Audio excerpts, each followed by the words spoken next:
Christ is in our midst, and happy 4th of July, happy Independence Day.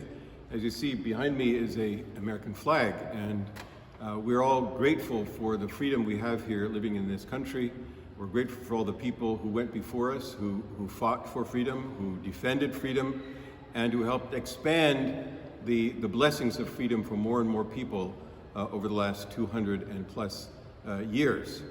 And I'd like to think about our country and any country in the way that we think about how does that relate to our life in the church. Well, when Jesus was asked at one time, this is in the Gospel of St. Matthew, chapter 22, he was asked, "Teacher, which is the great commandment in the law?" In other words, which is the most important commandment in this big Bible?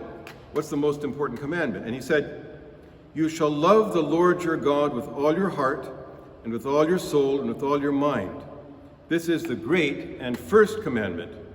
And the second is like it. You shall love your neighbor as yourself.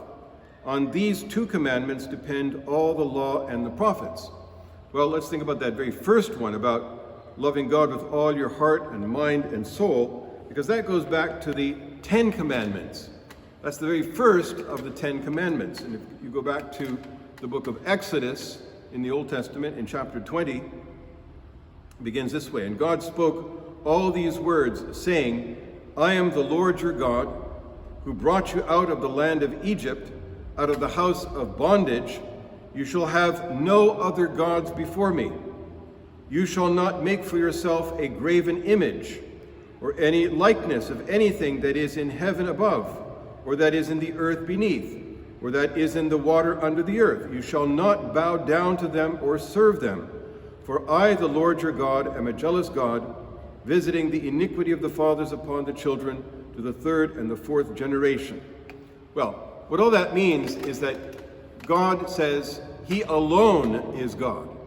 Nothing else, nothing can be worshipped, can be treated as God. Bow down in front of that. And there are many, many times in history when people did just that. They bowed down in front of something else.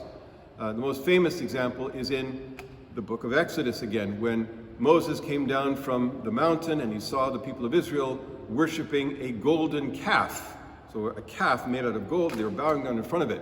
Well, that's an obvious example, but there are many, many things that can be turned into idols, and even many very good things.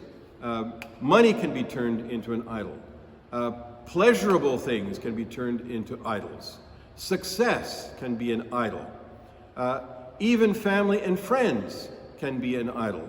And even our own countries can become an idol, which squeeze out God, because that's what an idol does. An idol squeezes out God.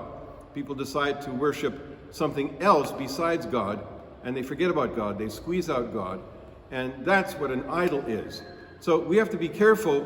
While we are grateful for all the blessings we receive in our country, we also have to be careful that we don't create an idol out of our country. A country is a good thing. Being proud of our country, serving the people in our country is a good thing.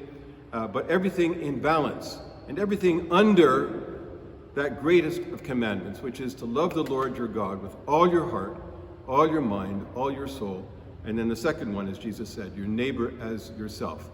If you keep those first commandment and the second commandment, those two things at the top, then everything else is going to be good, including the way that you love your country and your family and your career and your studies, your friends. Everything else will fall into place well if you put God first and serving your neighbor. Christ is in our midst.